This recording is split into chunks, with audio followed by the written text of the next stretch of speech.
Welcome everybody to this webinar on saving and investment strategies for long-term financial planning, particularly for retirement. My name is Josh Rao. Those of you who have been taking my massive open online course, my MOOC, on the finance of retirement and pensions already know me. Some of you, I want to welcome my students to this webinar. Very much looking forward to your participation. I'll tell you in a moment how you can participate, and also to welcome everybody, everyone who might be watching this around the US and around the world, and invite you to participate in this very exciting webinar.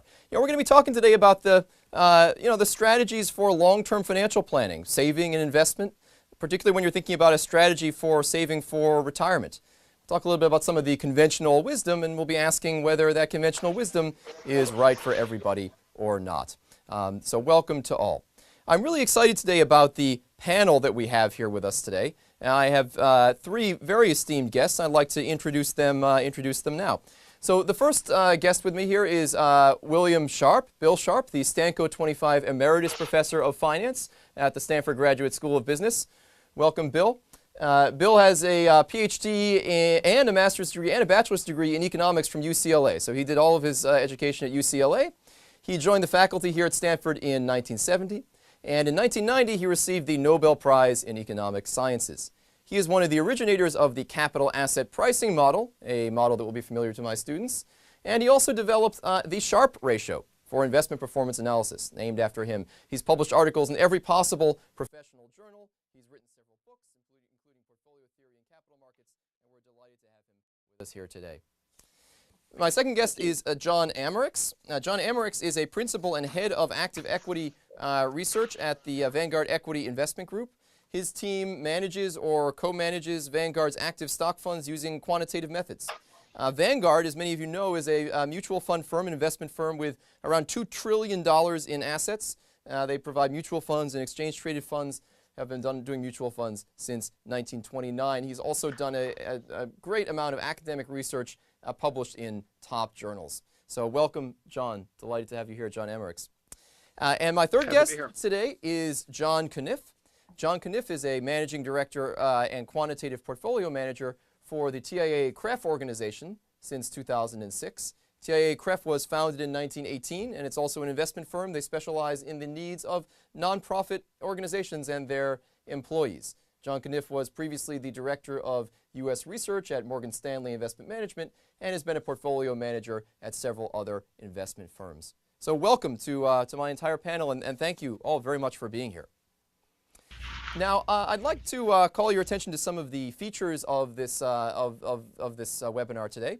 So first, we have a Twitter feed, and I encourage you to tweet in any questions that you might have or any comments that you might have about this webinar. And that includes questions and comments that you would like me to ask our panel. So the hashtag for this is going to be RaoFinance. So hashtag RaoFinance. That's my last name and finance, all one word. And please feel free to use Twitter and get the social media buzzing about this exciting webinar today. Another way I'd like to invite you to participate is through some polls and survey questions that I'm going to be asking you. And we've designed 4 poll questions for you that you're going to be able to answer. And I'm very interested in hearing what your answers are to these questions. And when I have the results, I'm going to be telling you about the audience here today, what you've answered, and what the distribution of responses has been. So let me walk you through what the questions are. The first question is in how many years you plan to retire. And you can either say, I don't know, or you can say a range of dates, or you can say you never plan to retire.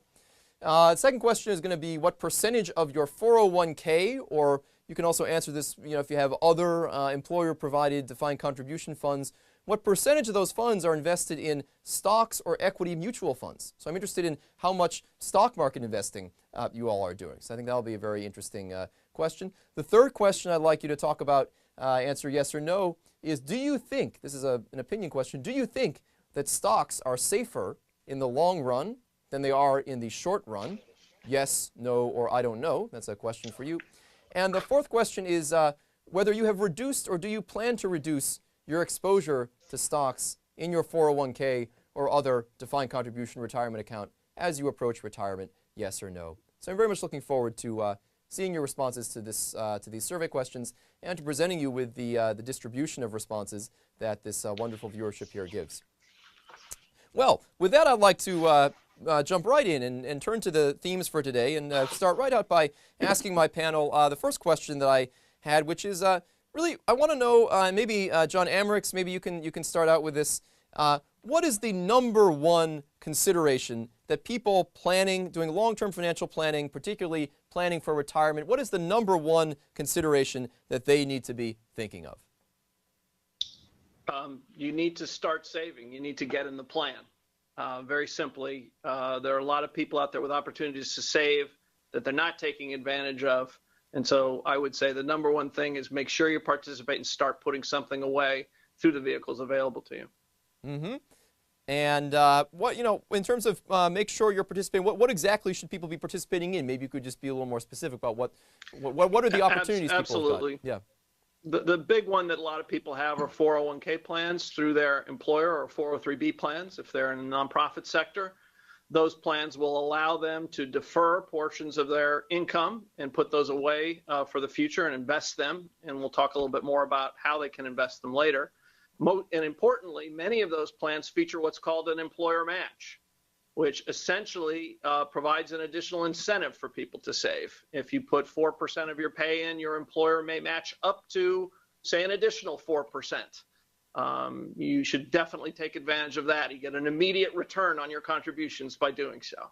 Free money, in essence. If you're able to contribute the money today, then your employer is giving you free money. If you're not, then you're not going to be getting access to those funds. Now, you're not cashing your paycheck. That's what I like to say. You're not cashing your paycheck. I like that. Bill Sharp, maybe you could say something about the following question, which is, how can people even begin to think about how much they need to save? Where do they even start? I mean, what kind of rules would you think about giving people, or guidelines in terms of thinking about how much they need to save to be able to be prepared for retirement? Well, it depends on sort of the obvious things.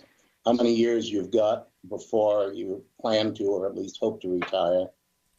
How much money you're saving as a percentage of your salary, and what you think you might earn on those investments, understanding that in all likelihood, that's going to be a range, a distribution, as you point out in the course. So you need to think about all those issues.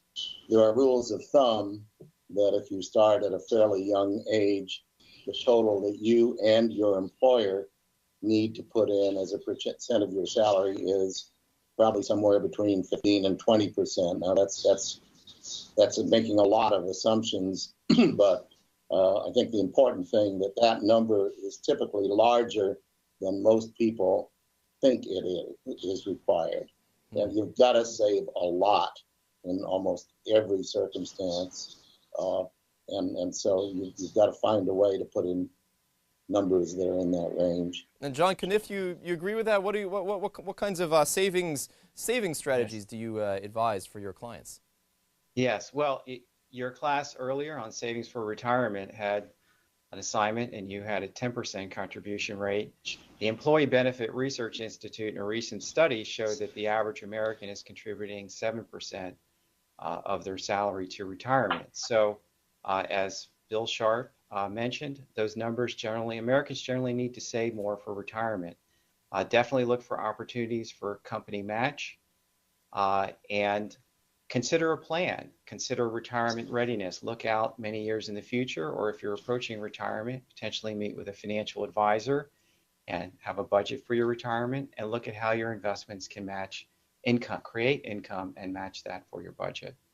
Now, one thing I've always found very interesting, I talk to people about these issues. Sometimes people don't even really know whether they're saving in a 401k plan or not. How can that be? I mean, so if you just start a job, is it? You maybe talk a little bit about what typically happens to people if they don't take any action. If you take no action, is some money going into an account or not? How does this typically work? John Amerix, maybe you want to take a shot at that one? It's a big area. It's one of the areas where I think there's been a lot of very recent research in the last 10 to 15 years about this issue of defaults. What happens to an employee that starts a new job?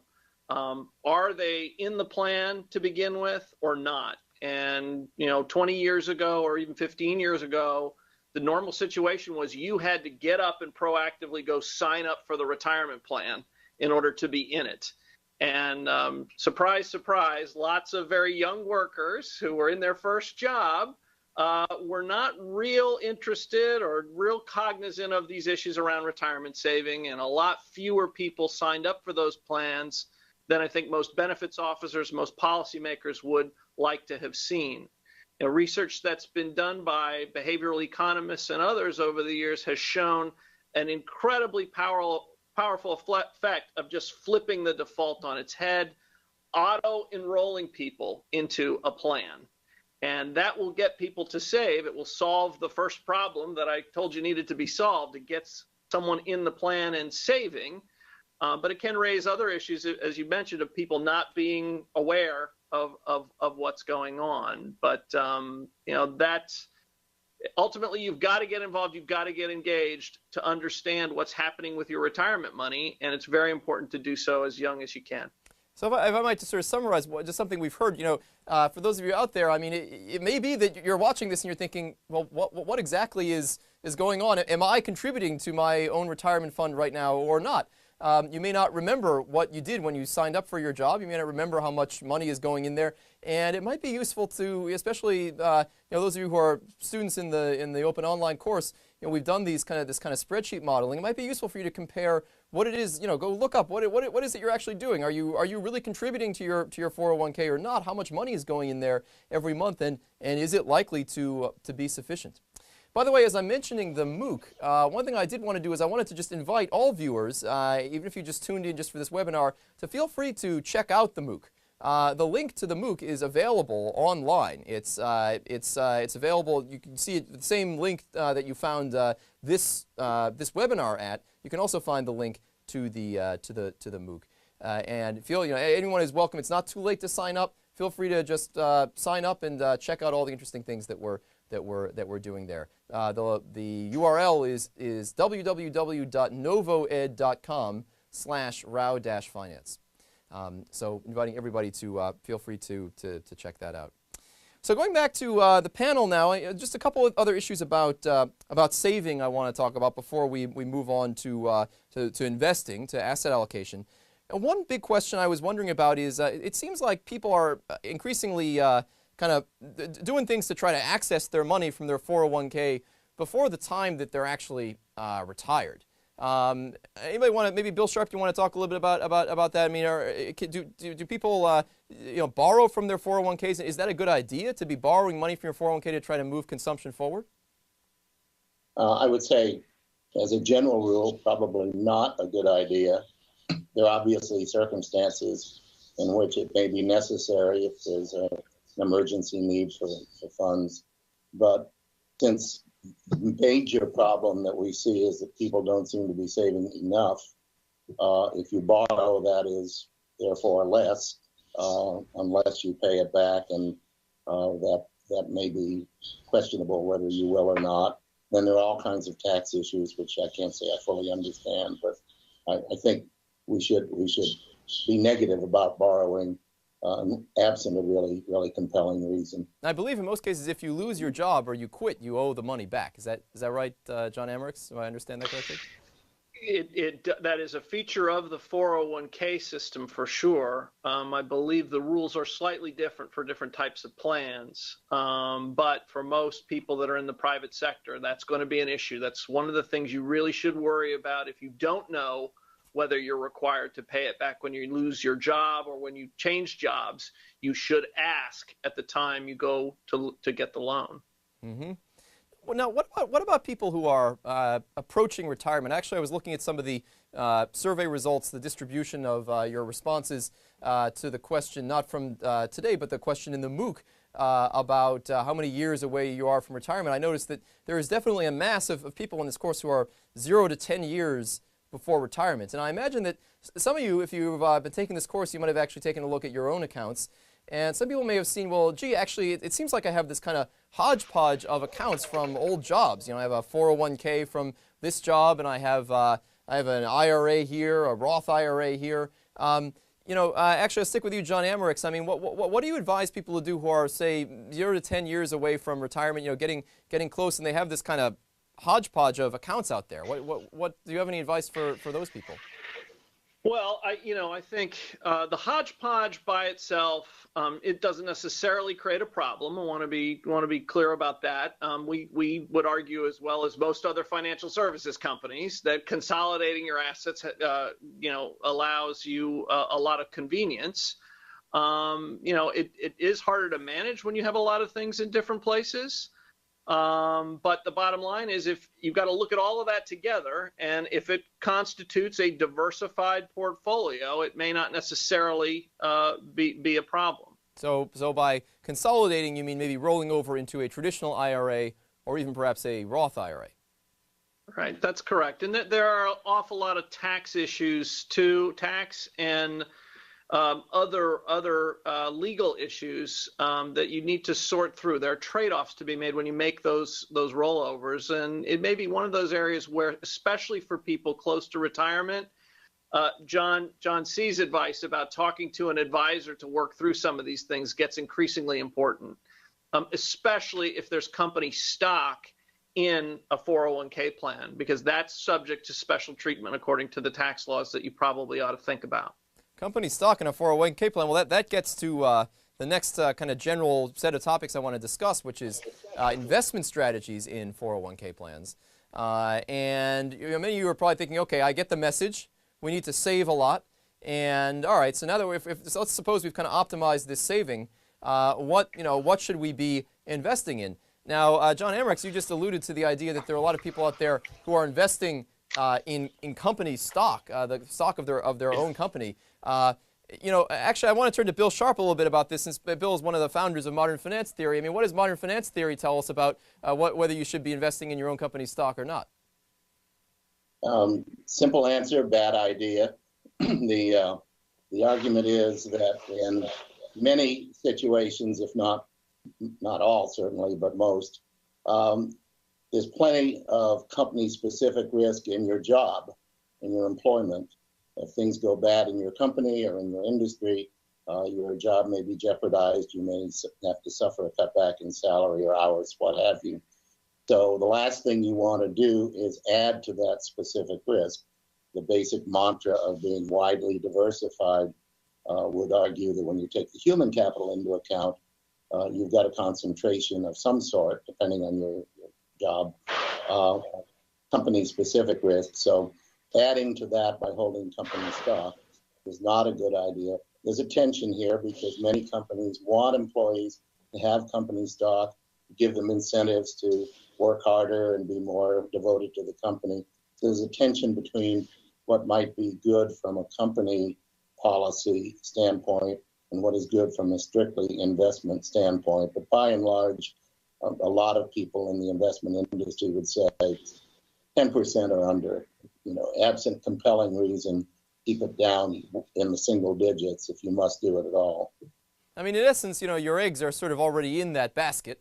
And by investing in company stock, you're putting more eggs in the basket, in that same basket. And your eggs are already in the basket because your financial future depends upon how well, whether you get to keep your job. And do you really want to also be investing in the stock of a company that's going to be deciding on whether you keep your job or not, especially since the fortunes of that company will determine whether or not you keep your job? Historically, there were some very tragic cases. IBM went into a tailspin at one point, and many of their executives had their entire retirement savings in company stock. And there have been other cases of that sort. I don't think that happens as much anymore.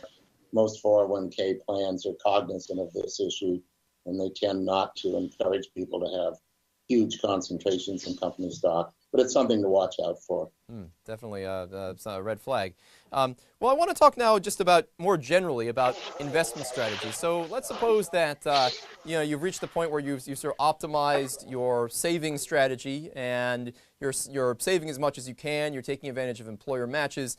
What about the investment side of things? How should you actually allocate these assets? And I just want to turn to John Cuniff of TIAA-CREF and just ask him, John, what would you advise is just kind of the general investment strategy for people? I mean, where do you start? I imagine some of our viewers are they're probably at this point, kind of scrambling around their laptop, looking at their portfolios and thinking, oh my gosh, what a mess. What am I doing here? What can you just give us just some general advice about how asset allocation should be looking for younger people, middle-aged people, people approaching retirement? What do you think? Sure. Well, here at TIAA-CREF, I manage the TIAA-CREF life cycle funds. What is that, by the way, life cycle funds? A life cycle fund is a series of target retirement date portfolios. For example, here we have a life cycle 2055 fund, which is for someone who's young and has more than 40 years ahead of them and will plan to retire in 2055. And we have funds every 5 years through 2010, and also a retirement income fund. The portfolios are designed with an asset allocation that glides appropriate for your years to retirement. They start aggressive with high allocations to stocks, and then as you approach retirement, become more conservative and have more allocations to bonds. The investment thesis behind life cycle funds in general are a human capital, financial capital model. And as Bill Sharp mentioned, with human capital, when you're young, you have many years ahead of you to be able to contribute and invest in your savings. So you have a large position in human capital. And hence, your financial capital can be very aggressive when you're young. When you approach retirement and in retirement, you need to have a more balanced portfolio, a more conservative portfolio with more allocation to bonds. So life cycle funds are used today as the auto-enroll. It's very important to emphasize that anyone currently investing in a life cycle fund or considering it, you should look at the prospectus and the material at the company's website. Each glide path is a little different, and you should be aware of what you're investing in. And it's also important that life cycle funds don't guarantee an income or capital value. That if you want to go in that direction, we could talk later about annuities. Mm-hmm. And I think life cycle funds, I mean, they're undertaking a more sophisticated investment strategy for you by rebalancing towards safer securities as the investor gets close to retirement. And for that, you're going to see the fees on life cycle funds being somewhat higher than the fees on index funds. But that that's sort of a service you're paying for. So you got to take a look and see how you view that trade-off. You can also those of you who are not in life cycle funds, you can also consider doing some of that rebalancing on your own. Now, I think a very interesting topic we've kind of been touching on here is that you can think about the household balance sheet as consisting of both financial capital and also human capital. And so by financial capital, we mean whatever stocks or bonds or savings you might have. And by human capital, we mean the fact that your labor income, your earnings, your lifetime earnings, those are the fact that you own this sort of stock of whatever it is, skills or education or something, that kind of allows you to earn money over the course of years. And I guess one interesting question I'll pose, maybe John Amerix, you could take this up a little bit, is how does say the optimal investment strategy of somebody who has got a really, really safe stream of labor income that is sort of not really volatile or moving around in the stock market, how does that investment strategy compare to maybe the investment strategy of somebody whose lifetime earnings are essentially going to rise and fall with the fortunes of the stock market or the U.S. economy? Do you have any different recommendations for those kinds of people, or? Well, sure. I mean, I don't know whether it's a recommendation, but it is a conclusion that comes out of the type of modeling that we do that sort of posits rational behavior and well-defined preferences over risk. And in that kind of a world, the correlation patterns that you're talking about, in the one situation, a very safe or secure future income stream, a college professor, let's say, although you'll have to decide whether the business school is the safest portion of the professorship, but one with tenure, there's an income there that's very, very solid, and perhaps that means you can afford to take a little bit more risk with your financial investments.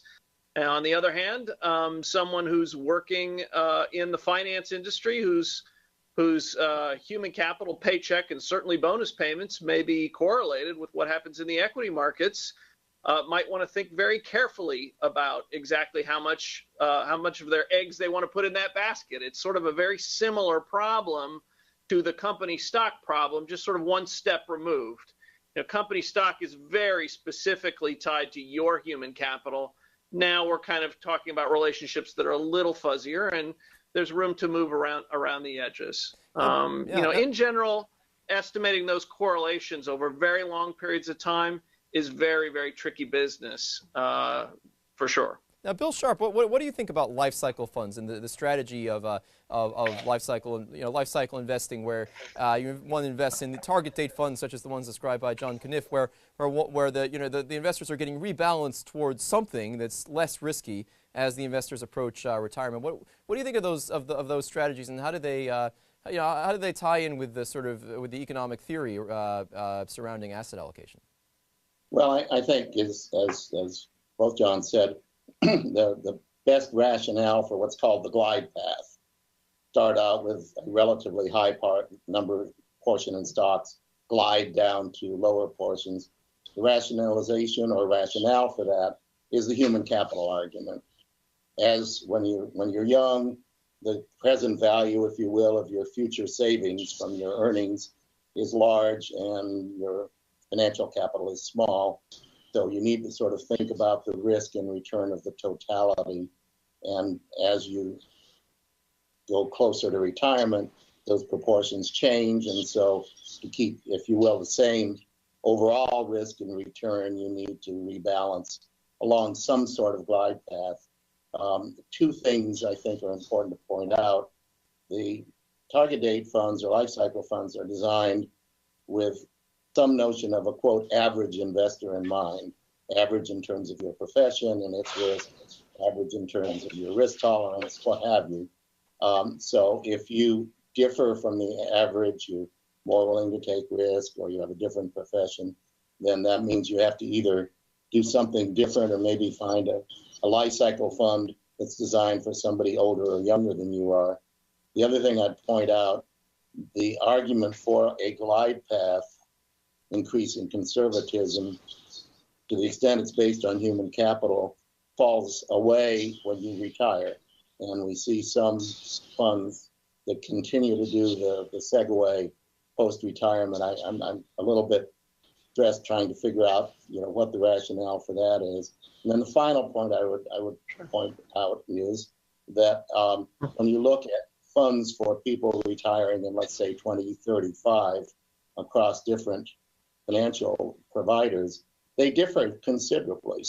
And of course, in any given period, their performance will differ considerably. So it's not as if there is an agreed upon notion of what that average investor's situation is. So there are different funds that take somewhat different views, even about the average investor.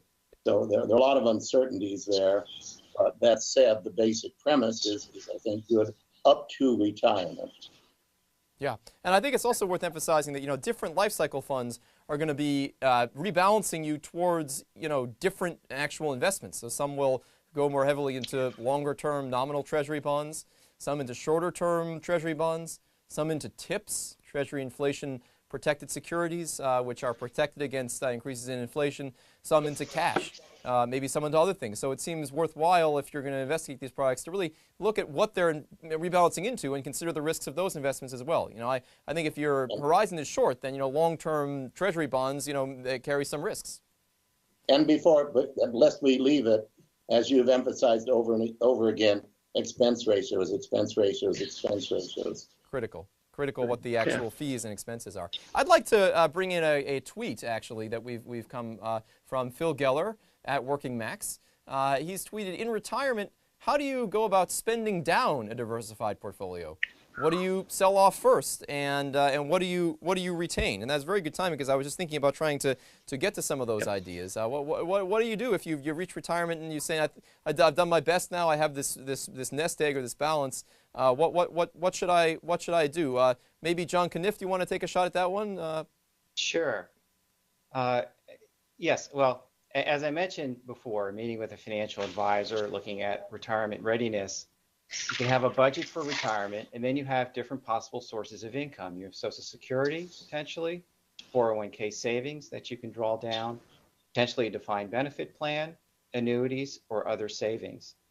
And there's tax consequences as well. So each person's situation is different. You did have, I noticed, a paper that you attached with different rates, and some financial advisors historically have talked about a 4% drawdown rate. So there's a range, but it'll differ based upon your asset allocation, your time horizon, your expected returns. There's a lot of math there, and assumptions in each person's situation is unique. John Emmerichs, what would you add to that? Yeah, so those things are right, and maybe try to be a little bit more, represent a lot of the research. The 4% rule, I think that comes out of a variety of different places, and I know Bill and I have interacted over the years and talked a little bit about where this comes from. There are a lot of problems with some of the analysis that's done, but bottom line is, for someone who's got a sort of endowment-like view of what they're trying to do with their assets, they're really not trying to spend it down aggressively. They're trying to draw some portion, spend in some way, some systematic way from their portfolio. There are very large endowments around the world that will use that kind of a 4% rate of drawdown assumption. So it's not unreasonable. That said, all the considerations that John's brought up are very, very important. There are some people who really are looking to spend. They spent their lifetimes. They took our advice, accumulated large amounts of money, and now it's time to spend it. How do I spend it so that I am actually dipping into principal and running the balance down in such a way that it lasts as long as I want it to? It'll get complicated depending on time horizon and what people are invested in. So the first step is sort of understanding what your objectives are for your retirement money. And when I look at the typical retirement dates, and I look at expected returns in the stock market and the distributions of outcomes that one can expect in the stock markets, 4% seems like a pretty aggressive spend down, at least in today's environment. I mean, it depends obviously when you retire, right? How many years you expect this to last. But it might be somewhat aggressive. That brings me to the other thing that we've discussed a lot in the class is, of course, annuities. And obviously, as those of you who have been taking the MOOC know, annuities are an interesting financial product that provides longevity insurance. And that is sort of insurance against living a long time. Usually we think if you live a long time, hey, that's a great thing, I lived a long time. But it's not such a great thing if you outlive all of your resources. So maybe some of you on the panel could speak to that. What do you think the role is of life annuities in investor portfolios? And I want to be clear that here I'm talking about sort of fairly plain vanilla life annuities. I mean, there's a whole range of annuity products that use the word annuity, but I'm talking about just a product where an investor, gives an amount of money up front to the provider of the annuity, an insurance company or investment firm, and that firm promises them a guaranteed income for life. What do you think the roles of that would be in investor portfolios? I'll leave any one of you who wants to grab that one to grab it. Bill Sharp. I think, one of the great mysteries, and you've alluded to it in the course, is that our procedures for supplemental to Social Security were for years in the U.S. defined benefit, which is, as you pointed out, it's an annuity. You pay in and then you take out until you die or your spouse dies, what have you. We went to a defined contribution regime, which could have, a defined contribution plan could provide annuities in the plan. You could take your lump sum out at the end and buy an annuity, and almost nobody does. I mean, it's like maybe 10% of some number in that range of the DC money at retirement is annuitized. So there's been this tectonic shift away from using your savings to buy assured income till you die to schemes, and there are a million schemes, and there's no 4% rule that you mentioned, and there's no settled agreement in the industry or certainly in academia on the desirability of this scheme or that scheme for this person or that person. It's an area of incredible turmoil at the moment. But I think annuities are fine. If you're very rich, why bother? You're happy to have large amounts of your wealth go to your kids or your charities. But for people who are close to it, where the Social Security annuity is not enough, and they really aren't in a position to take much risk with the remainder or plan to leave a lot to their heirs, I think annuities are extremely sensible ways to take care of your post-retirement needs. But for a number of reasons, some behavioral, some otherwise perhaps, we don't see a lot of voluntary annuitization, which concerns me. Yeah, I mean, it's interesting because I think a lot of people get to retirement, they say, okay, what should I do? Then they think about maybe buying an annuity, and they look at the rates, and they say, gee, you know, I'm going to fork over $100,000 at this point, and I'm only going to get paid $400, $500 a month. That's a frightening proposition to a lot of people, and it also raises the idea of products that might actually kind of default you into some annuitization before. I know John Cunniff, TIAA-CREF has a long history of providing products that have an annuity feature with them. I don't know, you want to say any words about those, the role of those products? Yes, here at TIAA-CREF we have a very long history with annuities. Our TIAA traditional account dates back to 1918. Our CREF stock account dates back to 1952. It's the first variable annuity in America. And a benefit that TIAA offers is that in our plans, in many of our plans, you have the opportunity during your working years to contribute to annuity.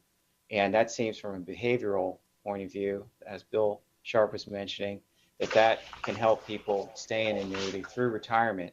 And annuities provide guaranteed income for years in retirement or potentially your lifetime. There's at least two types of annuity: a fixed annuity that'll provide a guaranteed income for a period of time, and then also variable annuities, which could provide higher income but have exposure to the stock market as well, so that can vary. I mean, that's the way I think about these products. You can correct me if I'm wrong. But the way I think about them is, during the working life, you know, an individual is basically accruing, you know, rights to receive an annuity when he or she retires, and that if that's a fixed deferred annuity, that amount is going to be not a function of how the stock market does or other assets that things are invested in. If it's a variable annuity, then it is going to be a function of the stock market. John Emmerich, would you want to weigh in here a little bit on this question of annuities, life annuities, fixed annuities, deferred annuities, variable annuities? I'd love to, and probably your class doesn't have enough time to hear everything I have to say about it. It's been an area of active academic research for me for about 15 years, thinking about, you know, why do people choose annuities, why don't they? You know, I view them very much as very useful to provide a floor of income. You know, they do for retirees, provide someone with the ability to know, you know, how much will I have as a base for my income going forward. You think about Social Security, we think about defined benefit pensions as forms of annuities. Many, many people have those. By far the most fascinating thing to me is that where auto enrollment, as I mentioned earlier, and life cycle funds, when those are used as default options in retirement savings plans, the rates at which people reject those defaults are very small. Most people go along with that. They enter into the plan, they save, they also seem to go along with and be happy with the glide paths that we've talked about. The one big difference about annuities at the point of retirement is people seem to actively want to unannuitize. There is active de-annuitization going on. So a couple of different forms. People retiring with defined benefit plan entitlements, that the default payout is an annuity, will elect to take a cash payment instead. The other thing is many retirement plan participants, when looking at their assets and are in a form of a plan that requires annuitization, will take a spouse to a notary public in order to get permission to take the money out of the plan as a lump sum. So the behavioral issues are very complex. And I think it relates to thinking about retirement security in a very, very different way maybe than we have traditionally.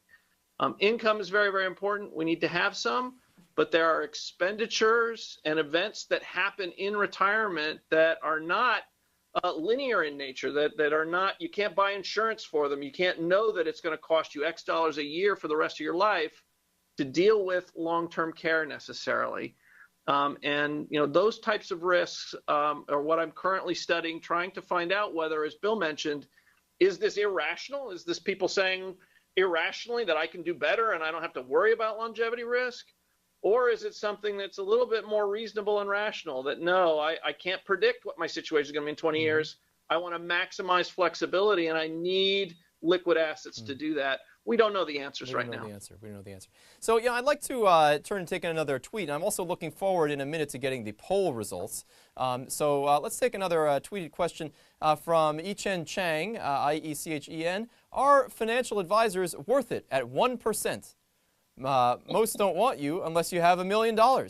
how do you get there in the meantime? Anybody want to talk to that? Speak to that.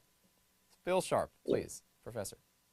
Well, we are seeing the growth of online, lower cost, quote, financial advice.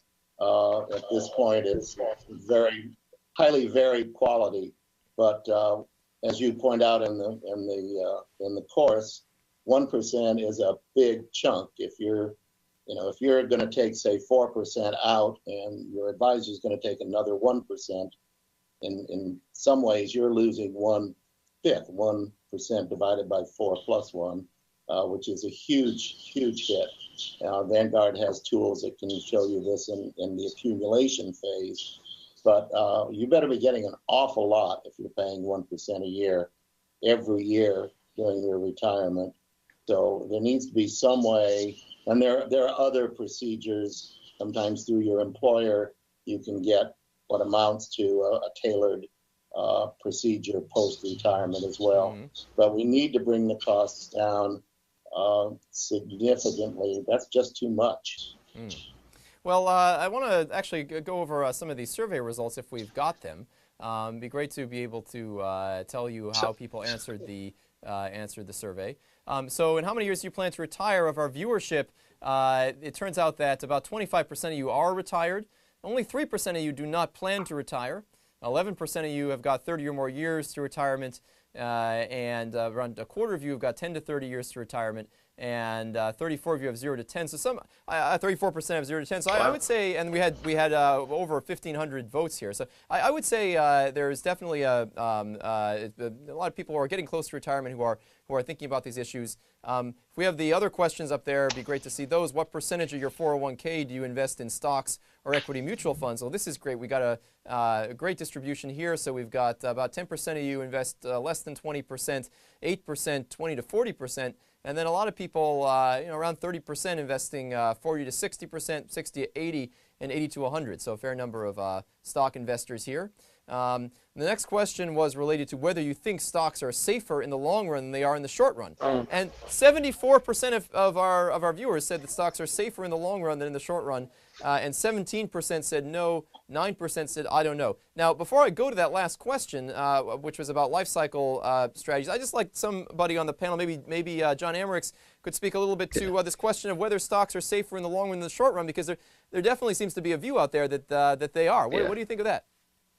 Well, I think this again is, the way you asked the question in terms of safer, we know that in the mathematical sense, based on the studies, that the risks that people face, even though stocks will appear to have high rates of return with low volatilities around the annual averages over long periods of time, you can still save for 25 years and get to a point in 2008 where you've seen above average returns for most of your lifetime, and in a course of a few short months lose half of that. So I would be very careful with the notion that stocks are safer in the long term in that sense. However, the life cycle considerations that we've talked about, if you think about the answer to that question, are they safer for me as a young investor than as an older investor?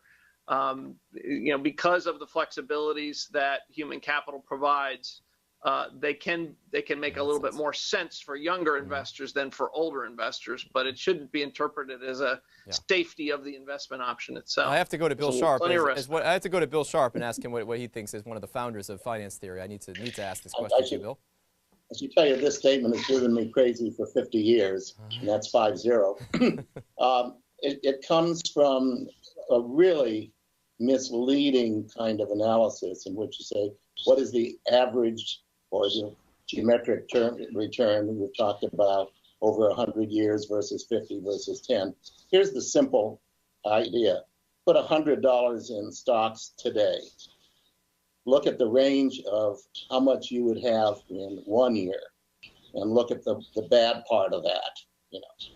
How bad could it be? Think about putting $100 in stocks today and waiting 10 years. And look at how bad it could be in 10 years, how much money you would have. It could be a lot worse if you hold for 10 years than if you hold for 1 year. And that is, and even if there's mean reversion and some of the other things we've talked about, that's just a fact. The idea that you look at something called the geometric mean return or the arithmetic mean return is basically irrelevant in terms of what matters for risk is how bad could it be. The worst outcome or the 10% worst outcome, whatever. So in no important, serious sense, economic sense, personal sense, is it true that stocks are less risky in the long run? Well, very interesting. I concur. And I'd just like to, we're pretty much at our time, but I'd like to wrap up a little bit. I just want to do this one last question. Have you reduced or do you plan to reduce your exposure to stocks in your 401k as you approach retirement? And 62% of you said yes. 38% of you said no, so 62% of you are sort of following this life cycle portfolio theory. 38% have said no. Of course, you also might, if you're invested in target date funds, you might not be aware whether you've done it or not. So those target date funds are actually rebalancing you out of stocks. So very interesting to see that some people are, some people aren't. Perhaps those people who are not have different investment goals. They have different, maybe they've got a longer time horizon. Perhaps it's the case that they're hoping to leave some money to their beneficiaries. So I guess I'll ask one more tweet question, and then we'll wrap it up, if that would be possible.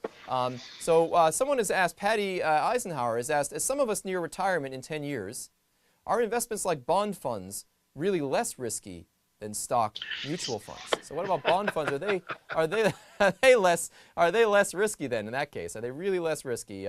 Who wants to take a stab at that one? Maybe John Caniff, would you like to take a stab at that one? Sure. Yeah, Right. I'm very glad. Well, there's a lot of financial risks as you approach retirement. There's market risk, inflation risk, and longevity risk.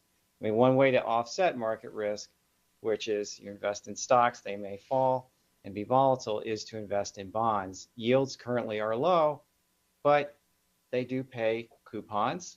Yields will most likely gradually rise over time, and that will eat something into the return there. But over a long period of time, they do provide less volatility, can offset market risk. Inflation risk could be offset with investments in inflation-linked bonds or indirectly through stocks. And longevity risk of outliving your savings, generally consider an annuity. Mm-hmm. All right. Well, I think it's time. We've wrapped up at the end of our time here. I want to thank you all for participating. Great. Thanks for participating in the surveys. Thanks to those of you who tweeted in. I'm sorry we didn't get to every tweet today, but looking forward to doing one of these webinars again with you all in the future. Those of you who are not in the MOOC, feel free to check out the MOOC. Those of you who are in the MOOC, thank you very much for your participation. I hope that you're getting something out of it and looking forward to your continued participation in the discussion forums. So thank you very much to everybody and have a great evening.